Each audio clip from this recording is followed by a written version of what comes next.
Boleh, Dokter. Boleh, Dokter. Okay. So, okay, macam ni.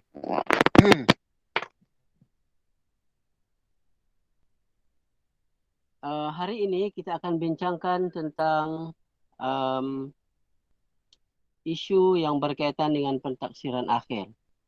Kerana saya menjangkakan bahawa hari ini adalah hari kelas kita yang terakhir lah.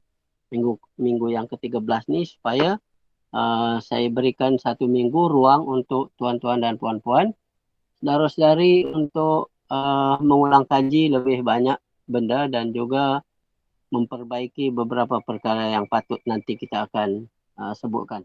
Ya. Okay, so kalau ada nak rakam boleh rakam. Okey. Apa yang dikehendaki dalam soalan ataupun pentaksiran akhir ialah berkaitan dengan ciri-ciri politik, ciri-ciri politik dan pentadbiran sebelum kehadiran kuasa barat, okay, di Malaysia. Jadi dalam kita membincangkan tentang ciri-ciri politik pentadbiran dalam kerajaan, sistem kerajaan yang ada di Malaysia sebelum kehadiran kuasa barat, tentu sekali kita akan merujuk kepada periodi ataupun tempoh waktu perkembangan sebelum kehadiran kuasa apa yang pertama. Kuasa barat yang pertama hadir ke Malaysia apa dia? Jepun, ya salah.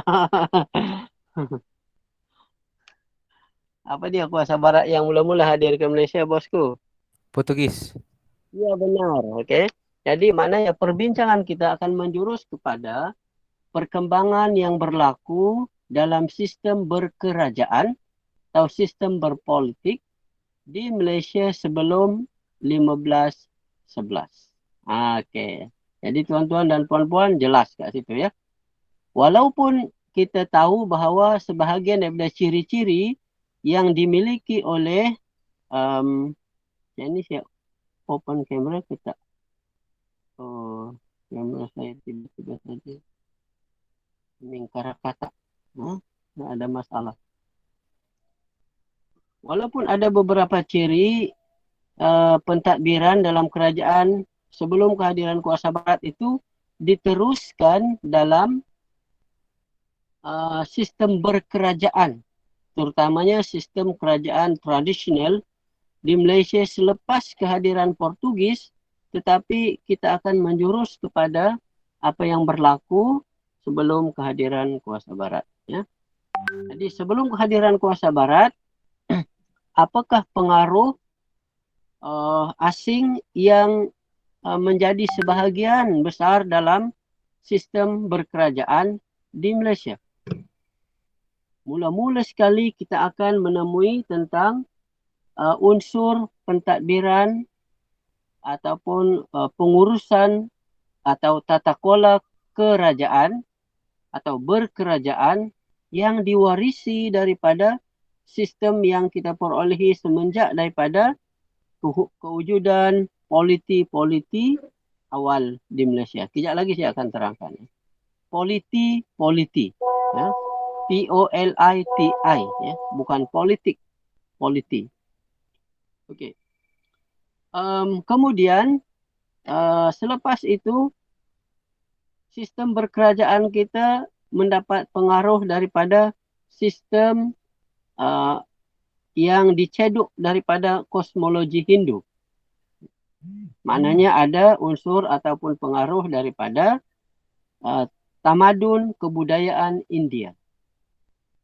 Ini ada juga disebutkan oleh Profesor Madya Dr. Adnan Jusoh dulu, kalau tak silap saya. Kemudian kita ada lagi satu unsur yang bukan secara direct tetapi indirect. Bagaimana pengaruh daripada sistem kerajaan Cina memberi sedikit pengaruh dalam sistem berkerajaan ataupun sistem pemerintahan pentadbiran di Malaysia. Kita gunakan istilah Malaysia ini untuk merujuk kepada wilayah yang ada pada hari ini, wilayah negara kita yang ada pada hari ini, meskipun pada waktu itu istilah Malaysia ini masih belum wujud, ya. Okay, jadi tapi kalau kita sebut saja Malaysia, maknanya merujuk kepada kerajaan-kerajaan yang ada di persekutuan tanah Melayu dan juga di Sabah dan Sarawak. Okey, ini semua dah ada. 1, 2, 3, 3 kali 4, 12, 13, 14, 15. Ada seorang lagi. Tolak. Saya ada 2. Okey. Tuan-tuan dan puan-puan, ibu-ibu, bapak-bapak. Pengaruh asing, ya. Pengaruh asing yang meresap dan kemudian membantu memberi corak kepada sistem pemerintahan atau sistem berkerajaan di Malaysia sebelum kehadiran kuasa barat. Yang pertama tadi kita sebut sebagai pengaruh atau unsur yang dibawa daripada sistem yang telah sedia ada dimiliki oleh masyarakat Melayu ataupun penduduk di Malaysia sebelum kehadiran kuasa asing, sebelum kehadiran pengaruh asing, iaitu pengaruh India ataupun pengaruh China ataupun pengaruh manapun, kita sudah ada satu sistem sebenarnya, ya. Dan sistem ini ditonjolkan melalui pembentukan. Boleh nampak muka saya tak? Boleh, Doktor. Nampak? Nampak, Doktor. Okey. Sebab saya punya kamera ni gelap saja. Aku pun tak tahu kenapa.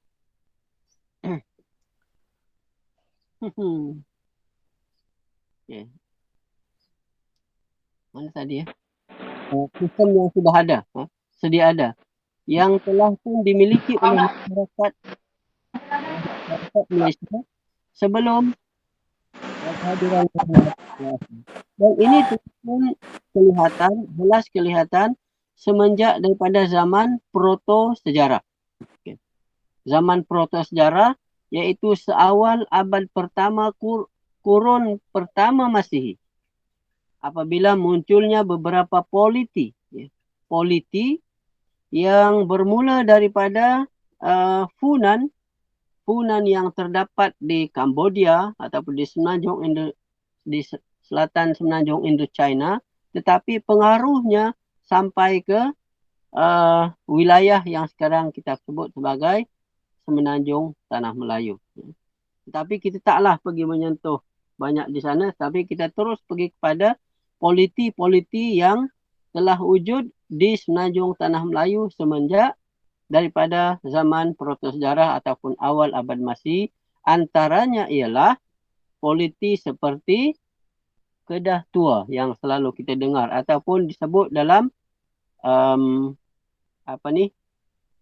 disebut dalam catatan-catatan asing seperti dalam catatan Cina, dalam catatan India, dalam catatan Arab, disebut dengan beberapa nama seperti Circa, ataupun kadang-kadang disebut sebagai Kedah. Kedah tu dalam sebutan dalam catatan Jepun, Korea pun disebut, ya. Kemudian juga nama seperti Kadaram, nama seperti Kalah, nama seperti Kalagam, dan kesemua itu merujuk kepada ataupun membuktikan tentang benar-benar kewujudan sebuah politi awal. Kita tak sebut sebagai kerajaan ataupun sebuah empire. Walaupun pada hari ini ramai orang lebih selesa menyebut kerajaan Kedah Tua, tetapi sebenarnya ia lebih bercorak politi, ya. Politi itu adalah prakerajaan. Akan kelihatan dalam sistem ini sudah kelihatan satu struktur pentadbiran pengurusan ataupun satu sistem tata kelola sebuah kumpulan masyarakat.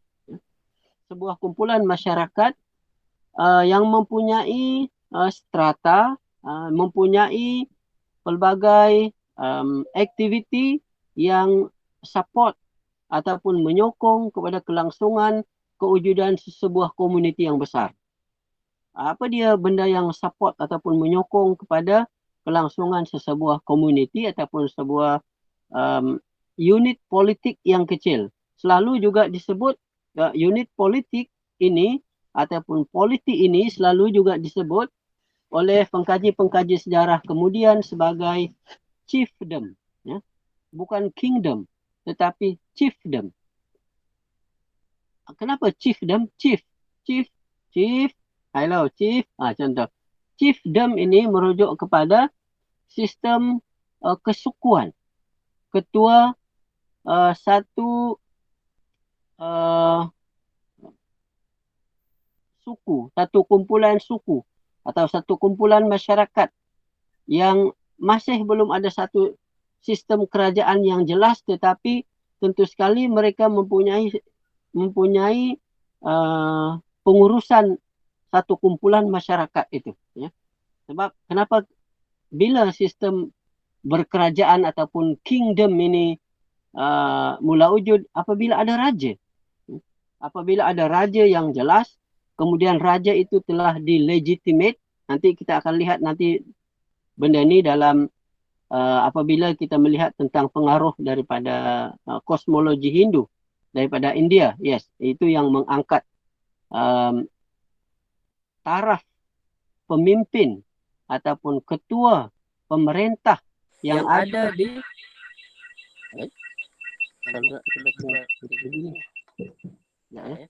Hello. Okey.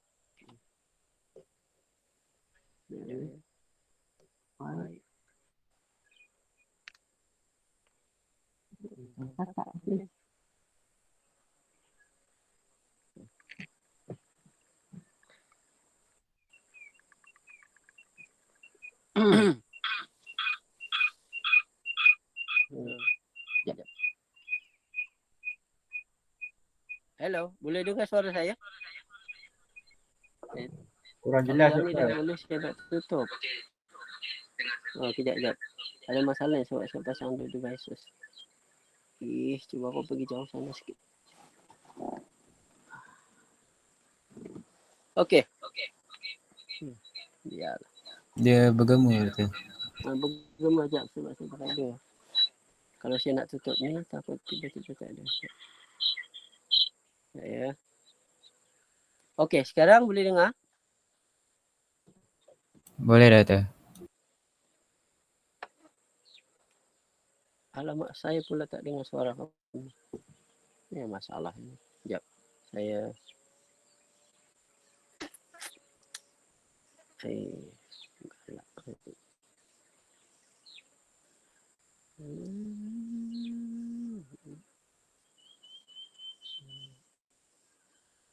Ya, bos.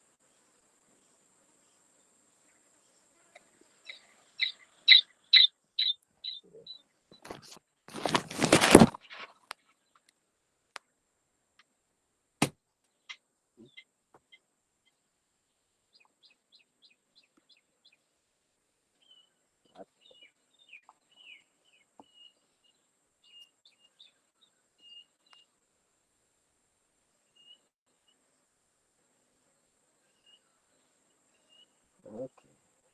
Sekejap.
Okey, boleh dengar suara saya? Okey, baik. Terima kasih. Kita sambung ya. Contohnya seperti kita panggil politi seperti Kedah Tua ataupun kita panggil Cieca. Kemudian ada lagi politi yang kita sebut sebagai Tun Sun ya. Ataupun satu lagi Tantan, Tan, Tantan. Tadi Tun Sun, Tun. Kemudian ada lagi Chetu, Chetu, Chetu. Kemudian yang kemudian lagi pada zaman proto sejarah juga sebelum Kesultanan Melayu Melaka telah muncul kerajaan seperti ataupun politi yang kita panggil sebagai Loyueh, Loyueh, Loyueh yang dijangkakan sebagai kerajaan ataupun politi yang pernah muncul di Johor jauh sebelum kehadiran Kesultanan Melayu Melaka. Kemudian kerajaan seperti Panhang disebut Panhang. Kemudian Kelantan itu selepas Cetu muncul juga ada dalam catatan Cina sebagai Cilantan. Kemudian kerajaan Terengganu ada dalam catatan Cina Tengkahalu ataupun yang merujuk pada kerajaan Terengganu. Kemudian kita ada juga Gangga Negara. Kita ada kerajaan Beruas, Beruas Dinding, dan kemudian kita ada kerajaan Gangga Negara. Ya. Okey. Ini apa maknanya saya menyebutkan politi yang wujud sebelum kerajaan seperti Melaka. Ya. Tujuannya adalah untuk membuktikan bahawa sebelum nanti kehadiran pengaruh asing, sama ada pengaruh Hindu, pengaruh Cina, ataupun nanti pengaruh Islam, dalam sistem pemerintahan, sistem berkerajaan di Malaysia, kita sudah pun ada asas kepada sistem politik, sistem pemerintahan, sistem berkerajaan yang kita sebut sebagai politi ataupun tadi ada lagi istilahnya chiefdom. Ya. Cuma apa bezanya sistem politik atau sistem pemerintahan sebelum pengaruh daripada India terutamanya ini dengan kerajaan selepas adanya pengaruh India dan Islam adalah dari segi taraf atau legitimasi pemimpin ataupun raja, pemerintah yang raja yang menjadi pemerintah di sesuatu kawasan, ya, ataupun dalam hal ini sesuatu politik, ataupun kita gunakanlah kerajaan awal, ya, kerajaan awal. Kalau sebelum kehadiran pengaruh Hindu dalam sistem politik, dalam sistem pemerintahan, kita punya pemerintah ataupun kita pinjam istilah raja lah. Walaupun raja itu tidak ada lagi, yang ada adalah kita tak tahu, ya, apa istilahnya. Tetapi kalau di Funan dahulu dia ada istilah kurung benam. Ya. Kurung benam itu adalah dinasti pemerintah yang bermaksudnya raja-raja gunung. Dan tetapi kita tak tahu apa istilahnya untuk politi ataupun kerajaan awal yang ada di Malaysia. Tidak ada legitimate. Kedudukan mereka hanya biasa, menjadi pemimpin biasa. Tetapi selepas adanya pengaruh kosmologi Hindu, iaitu kita mengambil kuasa dalam kosmologi Hindu. Kalau tuan-tuan dan puan-puan, alamak, muncul pula penemu. Sebelum itu, kita faham dulu apa itu kosmologi Hindu. Dalam kosmologi Hindu di dunia kayangan, dalam dunia dewa, dia ada 3 dewa yang mempunyai kedudukan yang tinggi. Yang pertama Dewa Brahma, Dewa Brahman, yang maksud Dewa Pencipta. Yang kedua Dewa Siva, Dewa Pemerintah, yang sinonim dengan kekuasaan. Kemudian satu lagi Dewa Vishnu, yang sinonim dengan kedamaian. Ya. Ataupun benda yang baik-baik. Kalau Dewa Siva ni selalunya disinonimkan dengan kalau dalam dunia kayangan, contohnya kan, ada kilat, ada kebakaran, ada peperangan. Itu semua berpunca daripada restu dan kuasa Dewa Siva. Tetapi kalau adanya awan, ada hujan, ada angin sejuk, seronok, macam pergi Cameron Highland, walaupun sekarang tak boleh nak pergi. Pergi Kundasang, relax-relax, kopi-kopi di Kundasang. Oh, damainya. Kedamaian itu sinonim dengan Dewa Vishnu. Kesuburan, kedamaian, apalagi kekayaan, banyak hasil tanaman. Itu semua berpunca daripada Dewa Vishnu. Contohnya kalau di dunia ni kononnya lah kepercayaan mereka. Kalau kemarau panjang, itu kemurkaan Dewa Siva. Tapi kemudian hujan turun, itu rahmatnya daripada Dewa Vishnu. Jadi dalam kosmologi Hindu ini, apabila dilihat oleh masyarakat Melayu yang waktu itu animisme, ya. Animisme, oh ini kosmologi ini ataupun faham ini sangat sesuai kalau kita pinjam untuk mengangkat martabat raja-raja kita, pemimpin-pemimpin kita. Sebab pemimpin kita sekarang biasa, boleh tak macam mana supaya kita nak angkat pemimpin-pemimpin kita ni menjadi mempunyai taraf yang tinggi, mempunyai daulat, ya? Mempunyai daulat, mempunyai karisma, mempunyai kuasa sakti, majis dan macam-macam. Ataupun kalau tak ada pun sekurang dipercayai oleh rakyat bawahan bahawa mereka ini mempunyai satu golongan yang luar biasa. Jadi golongan raja-raja, golongan pemimpin ini diangkat setinggi-tingginya dengan menyamai kuasa tiga dewa tadi. Ya. Tiga dewa dalam kosmologi Hindu iaitu dialah Dewa Brahman, dialah Dewa Vishnu, dialah Dewa Siva. Sebab itu ada timbul konsep Dewa Raja. Iaitu raja di dunia mempunyai kuasa dewa. Dan mereka itulah yang kemudian dianggap sebagai jelmaan kepada dewa. Ya, sama ada nanti seseorang raja itu lebih menjurus kepada sifat-sifat Dewa Siva ke, ataupun sifat-sifat Dewa Vishnu ke, itu terserah kemudiannya.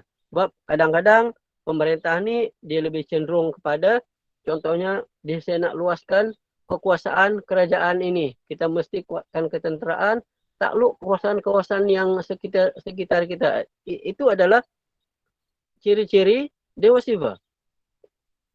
Jadi kalau raja itu cenderung kepada meluaskan kuasa, menguatkan ketenteraan, itu maknanya dia cenderung kepada unsur-unsur Dewa Siva. Tapi kemudian kalau raja itu lebih cenderung kepada macam mana kita nak memberi kemakmuran kepada rakyat, kita baiki sistem, kita luaskan kawasan pertanian kita perelokkan perdagangan kita, bantu perniagaan perdagangan, kekayaan kita melimpah ruah melalui perniagaan dan juga pertanian, kita buat sistem saliran yang bagus, ini maknanya pemerintah itu cenderung kepada unsur-unsur Dewa Vishnu. Dan dalam sejarah kita, dalam sejarah perkembangan kita, sama ada kecenderungan itu kepada Vishnu ataupun kepada Dewa Siva, semuanya ada. Itu pun lebih jelas selepas abad yang lebih lewat, iaitu abad yang ke-9. Abad ke-9 dan selepasnya. So, di peringkat awal, apakah pengaruh, maknanya sebelum abad ke-9, apakah pengaruh asing yang banyak meresap dalam sistem pemerintahan atau berkerajaan di Malaysia? Pengaruh apa? Sebelum meresapnya pengaruh Hindu. Agak-agak lah. Nah, pengaruh apa bosku? Animisme. Selain animisme, apa lagi awang?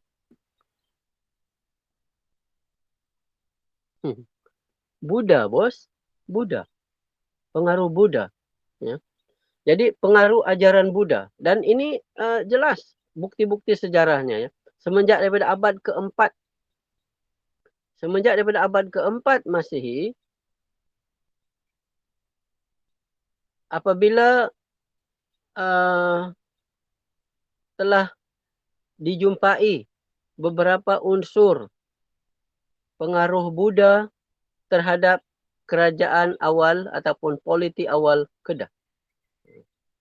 Di Kedah dulu, pusat pemerintahan ataupun pentadbirannya pada abad keempat adalah di Sungai Mas. Kota Kuala Muda sekarang ni. Ya. Kota Kuala Muda. Di situ ada satu tapak pusat pentadbiran sebab kita dijumpai bukti-bukti arkeologi dalam bentuk seperti makara. Ya. Makara itu adalah satu statue apa ni singa. Terpanggil singa Buddha ke apa. Makara lah. Makara ni biasanya macam patung. Patung yang menyerupai ada singa sikit-sikit. Sikit-sikit. Dan biasanya ia akan diletakkan di kiri kanan pintu masuk sebuah kuil ataupun rumah ibadat untuk Buddha. Kemudian ia selari pula dengan itu semenjak abad keempat Masehi, dan selepas muncul dan berkembangnya kerajaan Sriwijaya di Palembang pada abad yang ke-7 Masehi, iaitu selepas kerajaan Funan jatuh, merosot, dan kemudian pemerintahnya daripada Funan berhijrah ke Selat Melaka, mendirikan kerajaan, mengasaskan kerajaan baharu, kerajaan kita panggil Melayu di Palembang, dan mereka masih lagi mempunyai pengaruh Buddha, ya, pengaruh Buddha. Dan kemudian pengaruh itu selaras dengan atau selari dengan pengaruh politiknya ataupun wilayah kekuasaan wilayahnya yang menguasai Selat Melaka, pantai timur semenanjung, pantai barat semenanjung Malaysia, tanah Melayu dan juga Sumatera, dan kemudiannya seluruh semenanjung tanah Melayu itu dipengaruhi dengan unsur-unsur Buddha. Dan kemudian kerajaan atau politi Cetu yang terdapat di Ulu Kelantan itu pada tanggapan pengkaji-pengkaji sejarah, yang politi Cetu yang terdapat di Ulu Kelantan itu pun telah dijumpai bukti-bukti arkeologi berupa votif tablet aliran Buddha Mahayana di Gua Bukit Batu Cawas pada abad ke-9 hingga abad ke-12 Masehi. Abad ke-9 hingga abad ke-12 Masehi di Ulu Kelantan. Ada beribu-ribu votif tablet. Apa dia votif tablet ni? Votif tablet itu tuan-tuan ialah orang Melayu panggil kalam semah. Dia besar-besar ni. Diperbuat daripada tanah liat. Ni, besar-besar ni ya. Ia diperbuat daripada tanah liat. Yang kemudian dicop. Tanah liat dia buat bulat-bulat. Kemudian dia chop.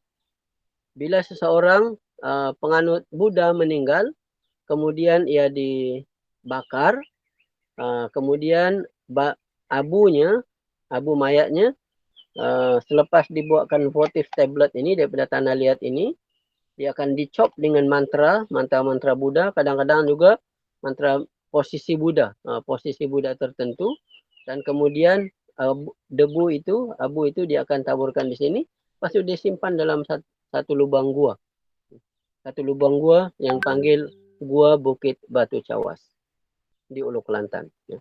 Dan dalam simpanan itu dia terdapat dalam gua itu ada banyak lubang dan ada satu lubang yang agak taklah besar sangat.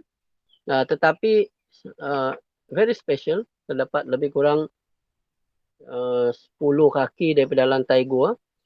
Ada satu bilik, macam satu bilik kat situ. Disitulah dia disimpan dan hanya dijumpai pada tahun 1994. 1994 baru kita jumpa beribu-ribu motif tabel di situ yang menggambarkan dan membuktikan tentang kewujudan kerajaan Cetu di bawah pengaruh kerajaan Sriwijaya. Dan mereka itu berfahaman Buddha Mahayana. Ini adalah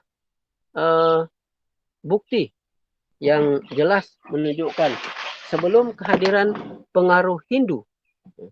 Sebelum kehadiran pengaruh Hindu, pengaruh Buddha datang dulu ke tanah Melayu. Ke Malaysia lah ya. Begitu juga di Santubong. Ya. Di Santubong, abad ke-9. Penemuan tentang bukti kehadiran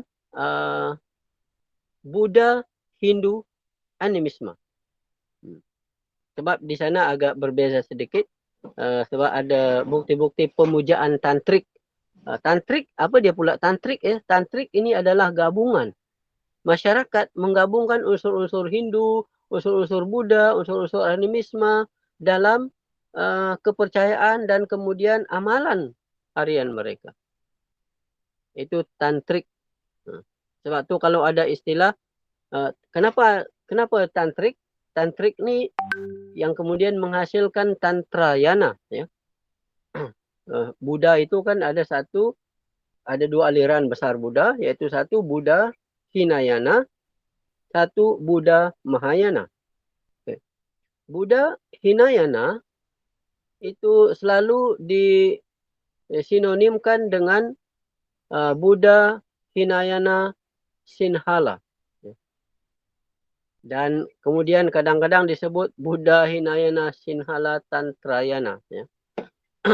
Kenapa disebut Buddha Hinayana Sinhala? Kerana ia adalah satu aliran Buddha yang dianggap Buddha kotor, tercemar. Ya.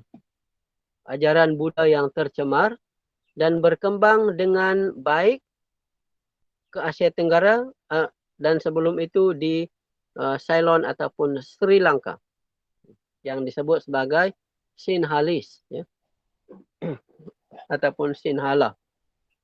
Sinhala ke Sinhalese ke Sri Lanka ke Ceylon ke semua merujuk pada benda yang sama ya. Okey. Jadi aliran itu biasanya banyak merujuk kepada perkembangan Buddha di tanah besar Asia Tenggara, terutamanya di Thailand, Burma dan Thailand. Tetapi perkembangan Buddha di Malaysia adalah aliran Mahayana yang secara direct daripada India dan China. Sebab itu kalau ajaran Buddha di tanah besar Asia seperti di China, di Korea, itu bukan Hinayana, itu Mahayana. Ini sebelum komunis lah, sebelum Sun Yat-sen punya. Ya, sebelum pembentukan negara komunis. Ya. Okey, jadi apa yang saya sebutkan tadi adalah bukti-bukti yang menunjukkan bahawa ada dalam sistem berkerajaan di Malaysia ada pengaruh yang dibawa daripada ataupun diteruskan daripada unsur-unsur animisme dahulu seperti pemuliaan atau memuliakan nenek-nenek moyang. Sebab ada istilah bukan juga pemujaan roh nenek moyang, bukan memuja tetapi mengangkat darjat ataupun martabat nenek moyang yang dah meninggal itu dianggap sebagai masih lagi mempunyai kuasa dan raja-raja yang memerintah itu disinonimkan dengan penjelmaan kepada roh-roh nenek moyang yang hebat-hebat. Ya. So, penghormatan kepada pemerintah itu sama dengan penghormatan kepada roh-roh nenek moyang yang hebat. Itu animisme. Sebab itu ada satu, ini contoh animisme ya, ada satu amalan pengebumian di kerajaan Tunsun atau politi Tunsun pada abad yang ke-6 Masehi. 6 Masehi ada satu catatan yang kemudian di-compile oleh Paul Whitley, satu catatan Cina yang kemudian diterjemahkannya. Mereka mendapati bahawa masyarakat Tunsun ini apabila mereka mengebumikan mayat, apabila seseorang dah nazak, macam dah nak mati, dah nak mampus, mereka akan buatkan satu pangkin di kawasan lapang, satu pangkin di kawasan lapang, kemudian dia letakkan orang yang dah nazak itu di sana, kemudian mereka akan baca mantra. Mereka berpakaian warna merah, mereka membaca mantra ataupun tak tahulah bacaan pawang ke, bobohizan ke, gitu ya. Kemudian tujuannya adalah untuk memanggil burung-burung daripada syurga. Ini dipanggil sebagai bird burial ataupun pengebumian burung, kerana mereka percaya burung-burung daripada syurga yang berwarna merah besar akan datang memakan mayat orang yang nak mati. Jadi sekiranya burung-burung ini datang, itu adalah tanda bahawa kematiannya adalah kematian yang baik, kerana burung-burung itu dipercayai akan membawa daging-daging mayat si mati ini yang tak mati sangat lagi pun, baru nazak ya. Sian dia kena patok-patok kalau betul lah. Tapi kemudian dibawa ke syurga. Jadi itu kematian yang bagus. Ini animisme. Kepercayaan. Entah mana mereka datang. Tahu pun, saya pun tak tahulah. Tapi sekiranya ia tak dimakan oleh burung, ini maknanya mayat ni sial lah. Dianggap sial lah. Kira macam kau ni ahli nar lah ni. Ahli neraka lah. Agak-agaknya lah. So, mereka akan bakar. Kemudian mereka akan hanyutkan ke laut. Itu saja. Ini contoh animisme. Dan kepercayaan tentang kuasa-kuasa alam sekitar. Kepercayaan tentang semangat. Semangat benda. Ya. Seperti kalau ada pokok besar. Oh, yang pelik sikit. Kalau ada batu yang besar. Ada pelik sikit. Gunung. Ada nampak macam pelik. Sebab tu macam Gunung Kinabalu. Dipercaya situlah roh-roh ni yang balik ke sana bla bla dan sentiasa merhati kita. Itu kepercayaan animisme, bos. Kemudian ada lagi sampai sekarang kalau masuk hutan kalau kalau nak kencing jangan kencing perokok yang besar kan ada keteguran bla bla itu animisme. Tak payah percaya pun tak apa. Tapi ada yang percaya sampai sekarang pun nak kencing ini kita takut nanti besar lolo. Nanti macam-macam pula keteguran lah macam-macam ya. Astagfirullahaladzim. Allahu Akbar. Astaga.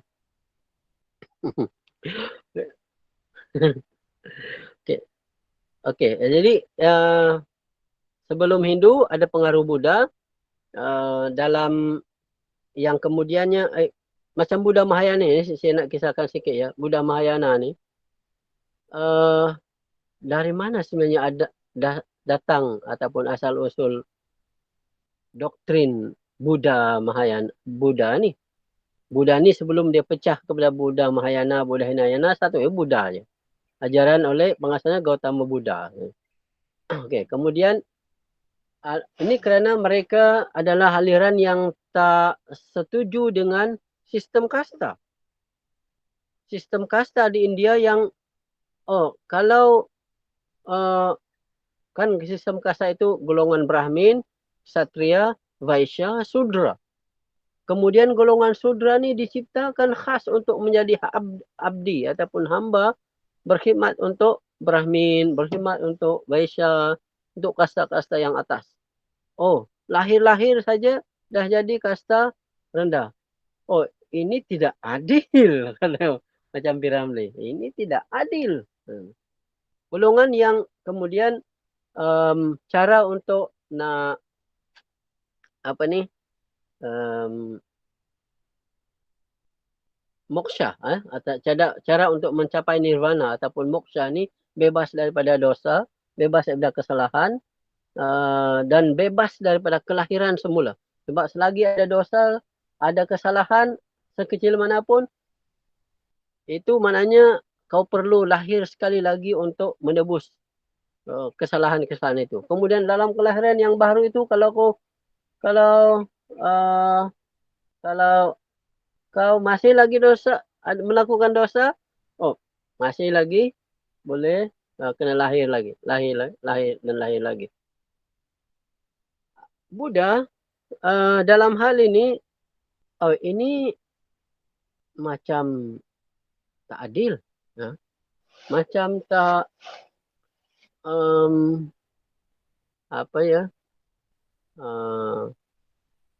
sesuai lah kot ya, tak sesuai pada pandangan mereka ya.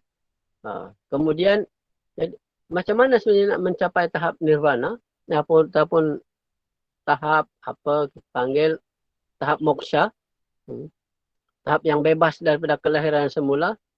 Tak perlu untuk menjadi tak perlu untuk bermegah-megah ke, tak perlu untuk nak buat apa panggil berkerajaan, kuasa-kuasa ni, ini semua dunia lah bos. Pangkat kedudukan ini semua dunia. Apalagi tak penting untuk kehidupan ataupun dalam usaha kita mencapai tahap moksha. Ini semua tak perlu pun.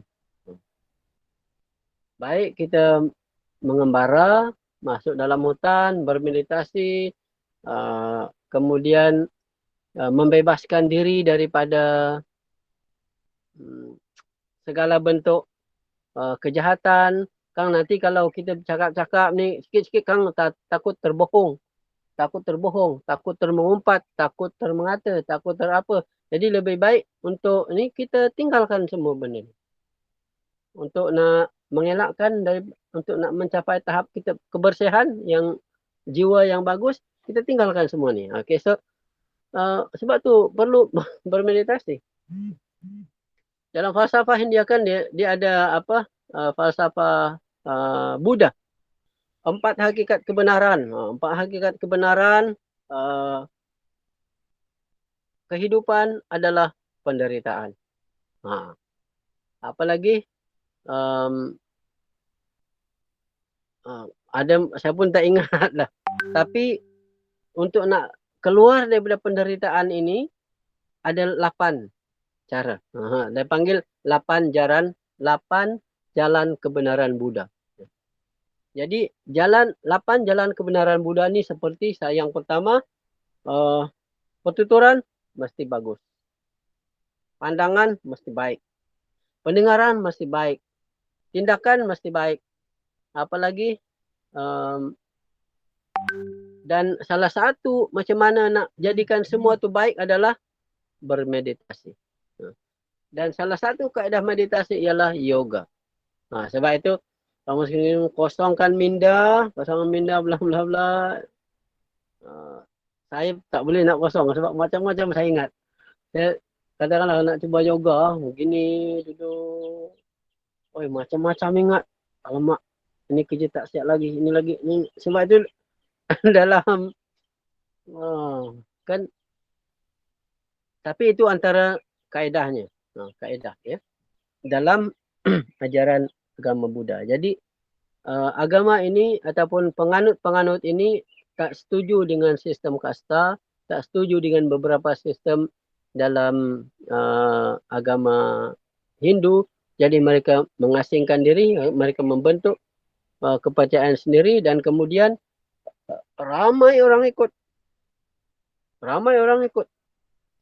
Setuju. Ya? Setuju tak semestinya buat bangunan tinggi-tinggi, bangunan besar-besar untuk nak mendekatkan diri dengan Tuhan. Cukup dengan duduk di bawah pokok pun dah boleh dah. Sebab tu ada istilah Zen. Zen ataupun istilah apa? Membuang dunia. Bagus juga ni untuk tu. Ada beberapa unsurnya yang pada pandangan saya boleh diterima pakai. Ya. Saya bukan kata pandangan kepercayaan ini tak bagus. Bukan begitu. Tak, sebab benda ni hak masing-masing. Kemudian sebab ada ya, jangan terlampau nak memandang harta. Itu satu unsur yang bagus. Ya. Dalam falsafah India kan dia ada 9 aliran sebenarnya. 9 aliran dan Buddha itu salah satu. Ada satu Sivaisma, Vishnuisma, Jainisma, apa lagi? Buddhaisme, ada lagi lah 9. Tapi saya pun tak ingat sebab dah lama saya tinggalkan belajar benda ni. Tapi ada satu benda yang sangat mengesankan saya itu falsafah ataupun aliran Jainisme. Ini kira tambahan iklan-iklan je lah ya. Tapi Jainisme ini dia membuang segala-gala tentang dunia. Tak boleh membunuh, hatta nyamuk pun tak boleh. Sebab itu dan tak boleh, mesti minimizekan. Contohnya kalau nak patah-patahkan pokok, tebang-tebang pokok, ini tak boleh dianggap sebagai satu dosa. Jadi bila kita berdosa, kita tak akan terlepas daripada kelahiran semula. Kita akan tak mencapai lah tahap moksa. Jadi dia ni ekstremis dalam falsafah India. Kemudian sebab itu dia tak perlu pakai baju. Jadi telanjang. Tak perlu pakai baju. Sebab kalau pakai baju diperbuat daripada apa? Daripada cotton. Cotton tu katakanlah contoh. Cotton diperbuat daripada kapas. Kalau kita ambil daripada kapas, kita dah merosakkan pokok kapas tu. Kita ambil buah, kita ambil cotton dia ataupun baju dibuat daripada bulu binatang. Kita dah menganiaya binatang tu. Ini pandangannya ya. Jadi lebih baik jangan pakai baju. Jadi tidak pakai baju, rambut tak payah potong. Sebab kalau kau potong, kau dah menganiaya. Kemudian tak payah basuh-basuh pun lah. Sebab kalau basuh-basuh nanti kalau kutu-kutu, kau dah bunuh dah kutu tu. Tak boleh kan. Dia dalam pahaman golongan ni lah. Tapi rasanya mungkin tak ramai kot ya. Ini yang mengajar saya dulu ni Profesor, bukan calang-calang, Profesor apa yang dulu? Salah, lupa pula saya. Saya belajar tahun 1993.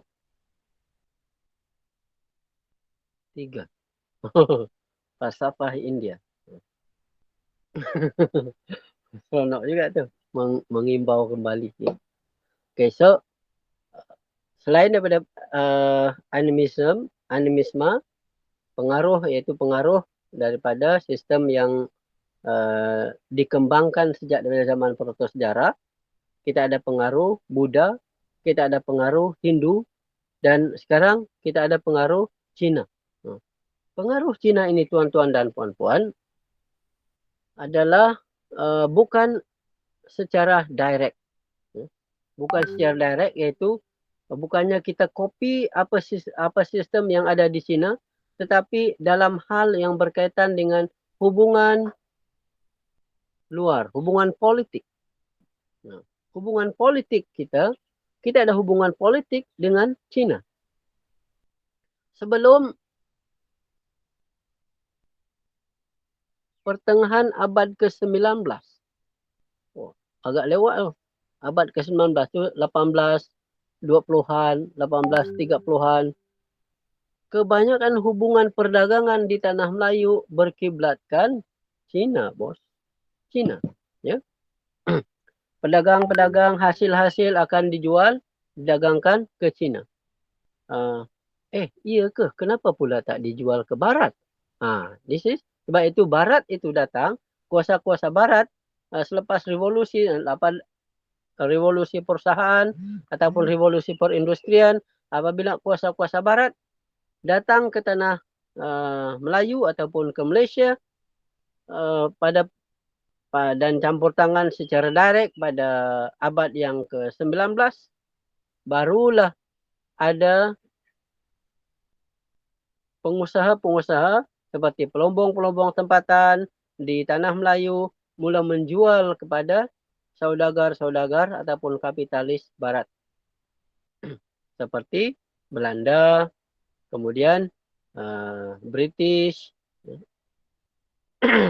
Belanda, kemudian British, terutama perdagangan biji timah ataupun biji sajalah. Biji mulalah dijual kepada secara langsung dengan peniaga-peniaga Barat. Tapi kebanyakannya sebelum British datang dijual kepada China. Dihantar ke China. Kemudian China pula dia meniaga melalui jalan darat yang Silk Road pada awalnya dan kemudian barulah melalui jalan laut. Ya. Okey. Jadi pengaruh daripada China dalam sistem berkerajaan di Malaysia banyak merujuk kepada hubungan luar. Maka sebabnya kerajaan kita ataupun kerajaan-kerajaan yang ada di Malaysia sama ada bermula daripada politik kecil seperti Kedah, Cetu, Tun Sun, semuanya berhubung dengan China. Sebab itu selepas kerajaan seperti Sriwijaya yang kemudian kita anggap sebagai sebahagian daripada kerajaan yang membentuk Malaysia kerana dia adalah kerajaan Melayu yang kemudian mentadbir wilayah yang kita sebut sekarang ini sebagai Malaysia, itu pun berhubung secara politik dan juga ekonomi dan juga agama ataupun sosial dengan kerajaan China. Sistem politiknya sistem politiknya walaupun dari segi hierarki seperti ada raja, ada pembesar, ada istilah seperti Shah Bandar dan Laksmana, Temenggung, Penghulu Bendahari seperti yang kita ada di zaman Melaka itu sudah ada, tetapi dari segi hubungan diplomatik antara kerajaan Sriwijaya dengan China itu jelas. Hubungan diplomatik dalam bentuk pembayaran ufti terhadap kerajaan China dan kerajaan China bertanggungjawab untuk menjamin keselamatan kerajaan Sriwijaya daripada ancaman kuasa asing ataupun kerajaan-kerajaan lain. Jadi ini yang kita panggil sebagai adalah pengaruh China. Tetapi kita kerajaan-kerajaan di Malaysia sebelum kehadiran kuasa Barat tidaklah menerima pengaruh secara direct daripada sistem politik China sebagaimana kerajaan awal di Vietnam Utara menerima pengaruh daripada kerajaan China. Di Vietnam Utara ada beberapa kerajaan, dua yang jelas yang terkenal iaitu Van Lang dan Aulak. Pada politik ini ataupun kerajaan awal ini telah muncul di Vietnam Utara sejak daripada 200 tahun sebelum Masihi. Sebelum Masihi dan ia telah dijajah oleh dinasti Han di China dan kerajaannya telah dicinakan dengan mengapply semua sistem politik, cara berkerajaan, jawatan-jawatan, struktur hierarki, ekonomi, hatta bahasa dan juga sistem pendidikan. China dikopi 100% dalam masyarakat Vietnam Utara. Yang pada asal mereka itu sebenarnya sebahagian daripada Melayu, Austronesian. Tetapi kerajaan-kerajaan yang ada di semenanjung tanah Melayu tidak menerima nasib seperti itu. Okay, jelas ya? Jadi kalau nak lihat tentang pengaruh China, ia lebih banyak menjurus kepada hubungan diplomatik. Kemudian seterusnya pengaruh Islam. Pengaruh Islam ini jelas. Dan dia berterusan sampai ke kerajaan Melaka dan sampai hari ini. Jadi kalau pengaruh Islam, kita boleh sebutkan dari segi sistem hierarki, konsep raja ataupun konsep khalifah. Jadi kalau raja itu dianggap sebagai wakil, nak kata wakil Tuhan, khalifah yang dilantik oleh Allah untuk memerintah dunia. Dalam hal ini memerintah wilayah-wilayah tertentulah ya. So, bila itu adalah wakil daripada Allah, wakil khas daripada Allah, raja itu, maka ia mempunyai kedudukan yang tinggi. Jadi konsep-konsep yang dulu seperti konsep daulat masih diteruskan. Raja-raja ini mempunyai daulat. Tak sama dengan orang lain. Tak sama dengan orang lain walaupun dia pun makan. Kita makan nasi, dia pun makan nasi. Ya. Tapi kepercayaannya begitu. Ya. Minta maaf kedua golongan yang ada keturunan raja. Ini bukan saya menghina. Tapi hakikatnya pada dasarnya sama, tetapi secara spiritualnya dipercayai mempunyai kedudukan yang lebih tinggi. Sebab itu konsep daulat itu sangat ditekankan. Daulat itu adalah asas kepada tulah, kesetiaan, tulah, derhaka. Jadi kalau kita derhaka akan dapat tulah. Walaupun bukan di depan sultan, raja. Ya. Walaupun bukan di depan sultan, contohnya kita mengatalah celaka punya celaka punya dia ni kita contohnya kan. Kemudian kejap lagi kena muntah darah lah,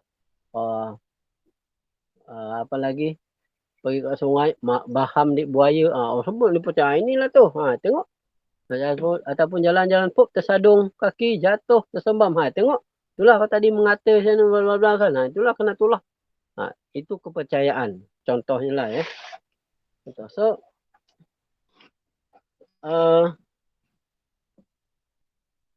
dalam sistem pentadbiran yang ada pengaruh Islam ini, kalau kita nak huraikan tentang gambaran apa yang ada dalam Kesultanan Melayu Melaka dalam kehendak soalan ini, boleh. Contohnya kalau nak kata asas kepada pentadbiran adalah hukum atau perundangan adalah Islam. Contohnya,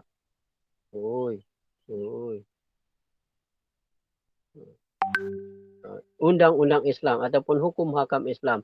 Contohnya, Undang-Undang Laut Melaka. Apalagi hukum kanun Melaka. Apalagi, saya pun ingat yang tu ya. Hukum kanun Melaka, Undang-Undang Laut Melaka. Jadi, kesemua itu asasnya adalah daripada hukum syariat Islam. Ya. Contohnya kalau mencuri, potong tangan umpamanya. Apalagi, itu hudud. Apalagi ya, yalah, kemudian jangan derhaka kepada raja. Apalagi pemerintah ataupun golongan atasan pula mestilah menjamin ataupun bersifat menjamin kesejahteraan rakyat.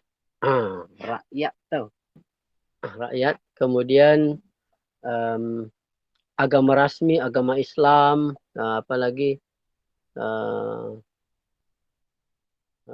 kalau agama rasmi dalam kerajaan Islam, sistem pendidikan pun sistem Islam, ditekankan tentang pengajian-pengajian Islam, seperti istana sendiri dijadikan sebagai pusat pengembangan Islam, terutama golongan yang atasan, kemudian dipanggilnya ulama-ulama, kemudian membuat hubungan diplomatik dengan kerajaan-kerajaan Islam, perdagangan, hubungan diplomatik dengan kerajaan-kerajaan yang Islam, dan kemudian menjalankan hubungan perdagangan khas dengan memberi keistimewaan kepada peniaga-peniaga Islam ataupun negara-negara Islam.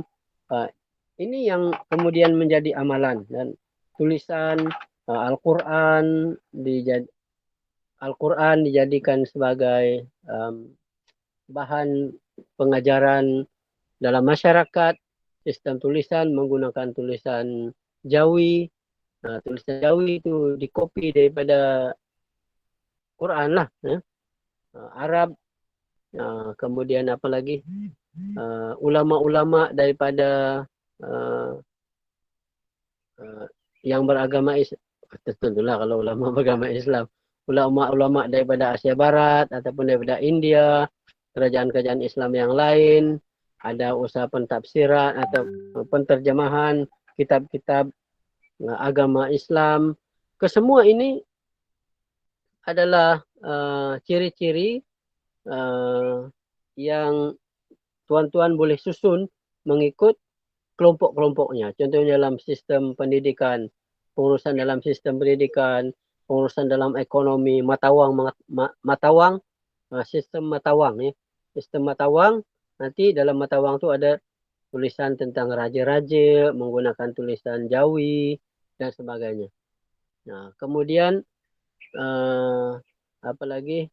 Tadi pendidikan, perundangan, sistem hierarki dalam perjawatan, pengurusan perundangan tadi termasuk hukum hakam, kemudian pengurusan pedagang contohnya lah ya.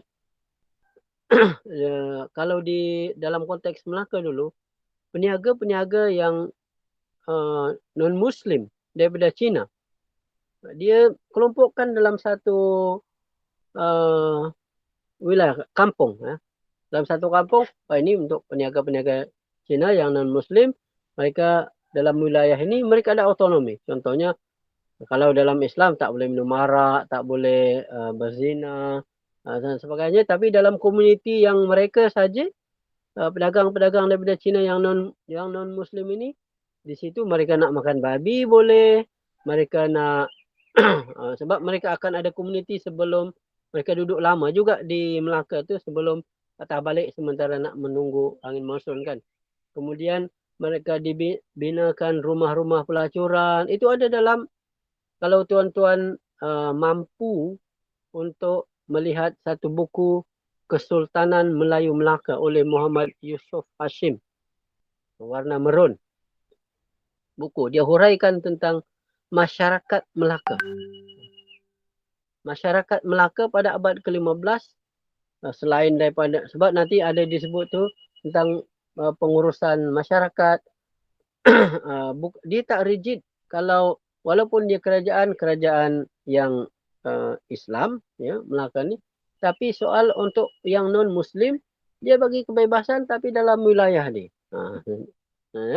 Boleh tak minum arak? Lantarau lah. Yang penting kau jangan, contohnya jangan memberi pengaruh ataupun mengajak orang Melaka yang Muslim untuk buat benda yang sama.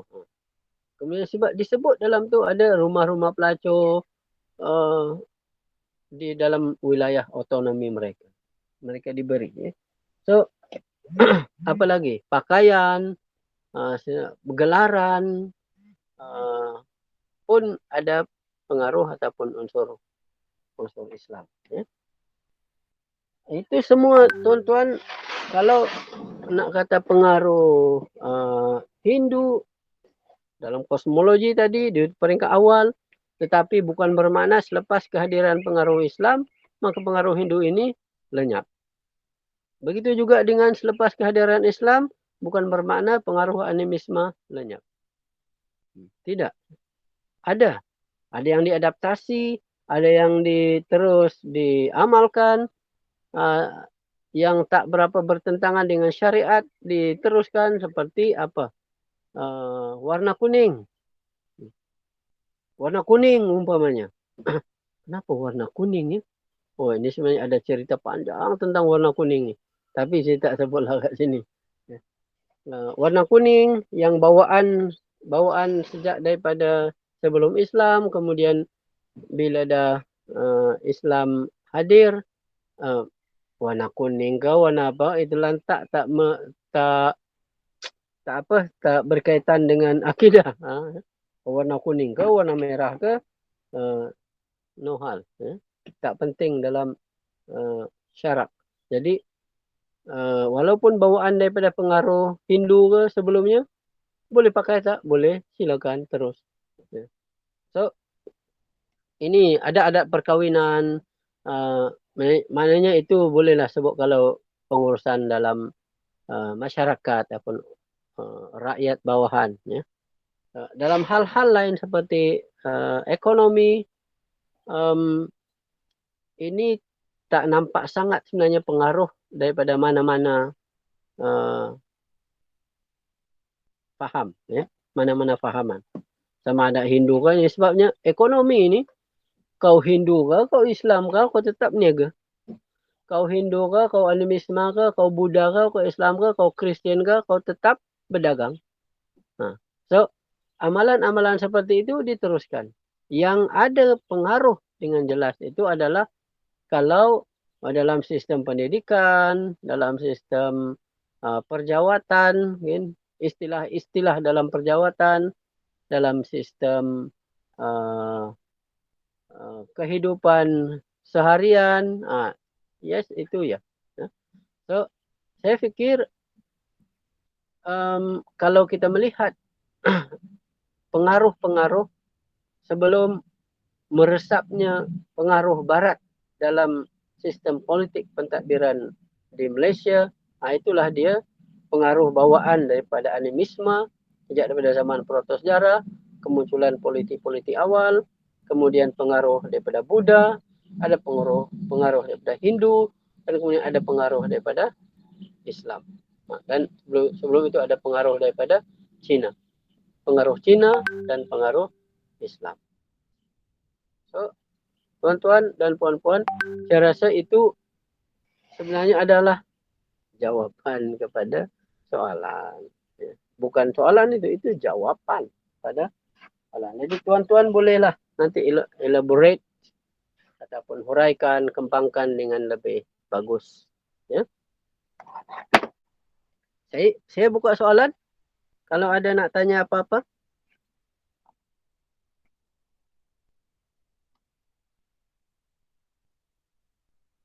Kalau ada soalan boleh tanya.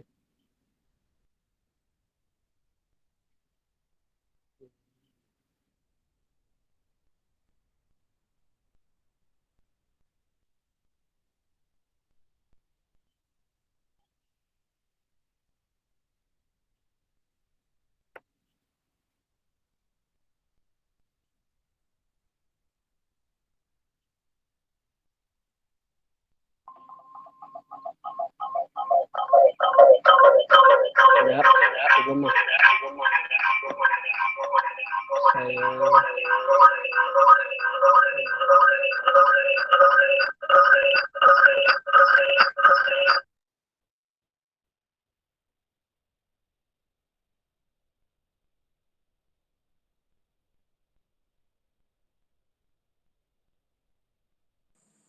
Okey, kalau ada soalan boleh tanya.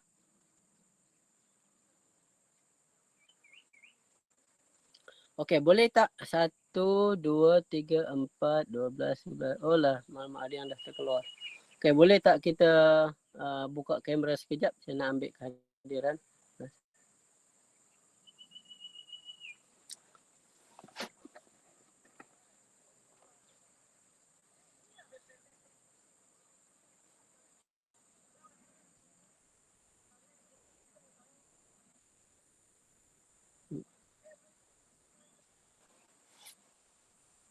Okey, boleh. Boleh.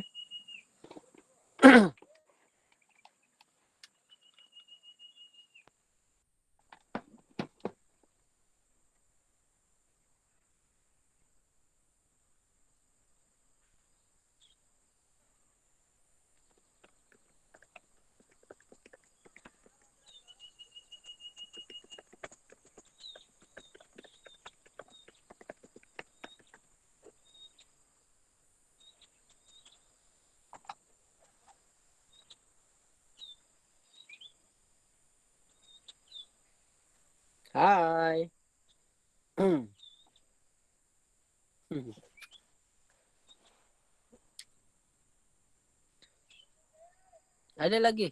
Buka. Apa ni? Daniel Muyang. Mana kau? Nur Tasha, Afika, Nafis, Martin, Aimi, Sazwani, Nadia Muhammad Asri, Nur Alia Basirah, and okay, siapa yang dah ada?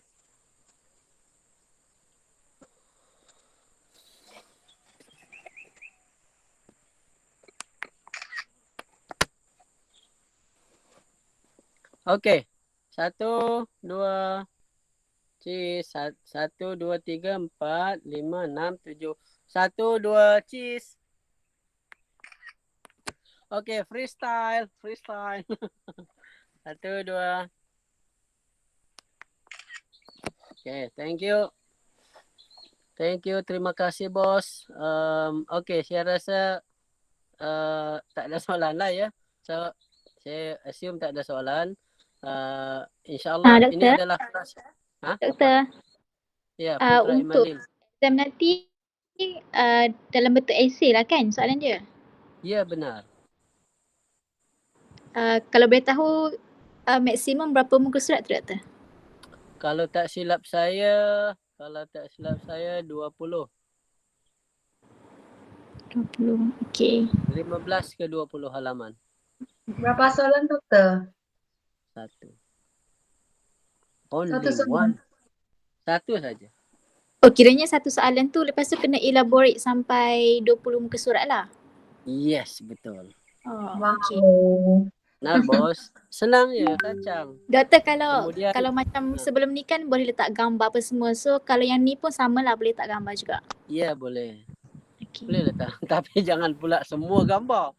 Habislah tak ada huraian. Ni kira apa ni, pandai-pandai lah. Kemudian kalau letak gambar ataupun rajah ataupun peta ke apa semua sekali, mesti huraikan tentang gambar tu untuk apa gambar ni. Contoh ini gambar menggambarkan atau menunjukkan tentang apa bla bla bla yang boleh menyokong hujah saudara. Berapa hari doktor peruntukkan masa? Semua sekali 3 minggu bos. Oh lama. Betul, tarikh dah tahu 3 minggu. Ha? Tarikh. Apa? Tarikh. Tarikh 28 Jun. 28 Oh, start 28. Start 28 sampai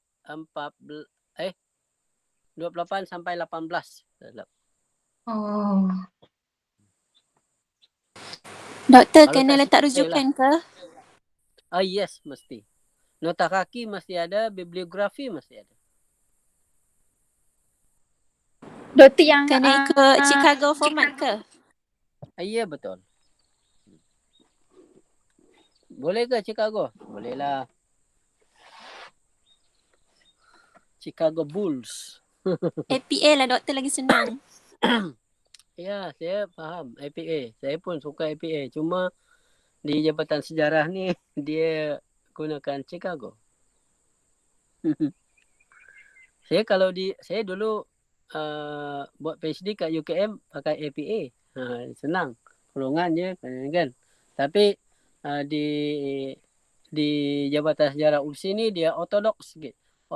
Dia lebih Chicago, dia guna detail.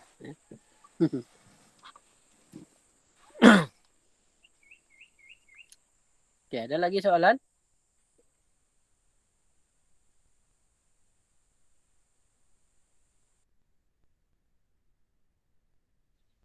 Dokter, tidak dengar suara.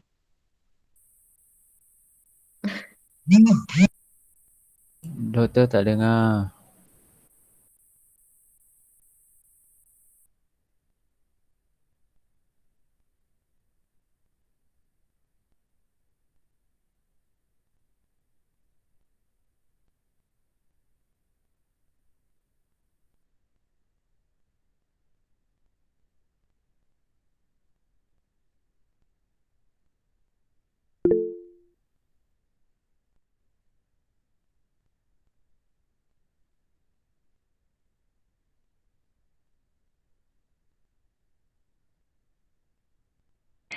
Doktor, suaranya tak dengar.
Okay, so apa ni? Minggu depan kita dah free. Cuma kalau tuan-tuan nak tanya lagi, nak WhatsApp ke apa ke, boleh. Ya. Tapi kalau dah masuk masa peperiksaan 28 hari bulan Jun dah start, tak boleh tanya dah. Ya. Saya tak ada lagi sikit esei yang belum saya semak, jadi saya tak uploadkan lagi, riliskan lagi markah semuanya. Mudah-mudahan sebelum hari Ahad atau paling lewat hari Ahad saya rilis lah markah tu. Okay. So kalau dah Okay, tak ada doktor. apa, saya ucapkan banyak-banyak terima kasih kerana tuan-tuan bersama-sama dengan saya dan juga pensyarah-pensyarah yang lain dalam kursus ini.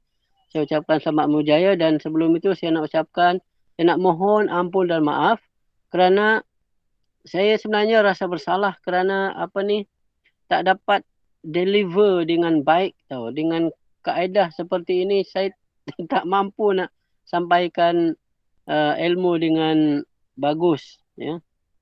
Saya lebih suka yang bersemuka dalam kuliah dan sebagainya, itu lagi bagus dan kita boleh ajar macam banyak perkara. Tetapi ya, nak buat macam mana kan. So kalau ada kekurangan, dan bukan kalau ada, memang banyak kekurangan dalam kelas ini yang datang daripada kelemahan saya minta maaf, minta ampun, dan saya mohon supaya tuan-tuan halalkan. Minta halal, kosong-kosong, jangan ada tuntut-menuntut di akhirat nanti. Di akhirat ni jangan, dia tak ajar saya dengan bagus, bla bla bla. So saya minta maaf banyak-banyak ya bos. So kosong-kosong. Okay, terima kasih banyak. Terima kasih banyak, Doktor. Doktor, poin Terima kah, kasih doktor? doktor. Terima kasih kau, magsukul. Terima kasih. Talwadan, syukria, syukran, khop kon kap. Okay, bye. Bye, doktor. Thank you. Thank you, Doktor. Thank you, doktor. Thank you doktor. Terima kasih, doktor. Thank you, doktor. Jumpa di opsi, Doktor. Terima Okay. kasih, Doktor. Sama-sama.